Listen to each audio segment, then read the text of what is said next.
Komisi 5 DPRD NTT sayangkan maraknya kasus perampasan jenazah COVID-19 yang terjadi di NTT. Komisi 5 DPRD NTT berencana akan memanggil Satgas dan rumah sakit jika kasus ini terus berulang. Komisi 5 DPRD NTT menilai maraknya pengambilan paksa jenazah pasien yang diduga positif COVID-19 yang terjadi di berbagai wilayah di NTT saat ini merupakan bagian dari miskomunikasi. Hal ini disampaikan anggota Komisi 5 DPRD NTT Christian Widodo. Menurutnya pemerintah harus mulai mengintrospeksi diri terkait hal tersebut dan melakukan sosialisasi keputusan Menteri Kesehatan terbaru tentang protokol penata laksanaan dan pemakaman jenazah COVID-19 kepada masyarakat secara baik. Ya, jadi sebenarnya kalau masih ada masyarakat yang mengambil paksa jenazah, sebenarnya kita sebagai pemerintah juga perlu introspeksi diri. Apakah kita sudah menyampaikan peraturan Menkes yang terbaru ini secara baik kepada masyarakat? Apakah kita sudah mensosialisasikan, mengedukasi secara masif, mungkin dengan bahasa-bahasa yang mudah dimengerti oleh masyarakat?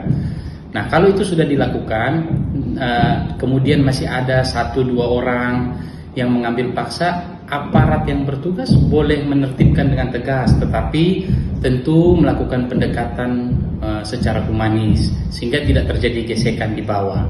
Tapi saya percaya bahwa masyarakat sebagian besar sudah mengerti soal peraturan terbaru ini. Sekitar 80-90% masyarakat bila kita beritahu, kita komunikasi dengan baik bahwa jenazah tersebut positif COVID-19, saya rasa mereka menerima dengan baik. Jadi sebenarnya ini masalah komunikasi saja.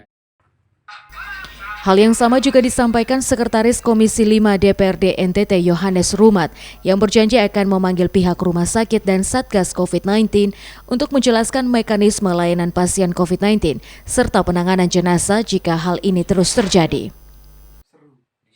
Maka kita minta kalau itu ada di wilayah Kabupaten Kupang atau ada di wilayah Kota Kupang atau itu wilayahnya provinsi, maka kepala daerah harus bertanggung jawab.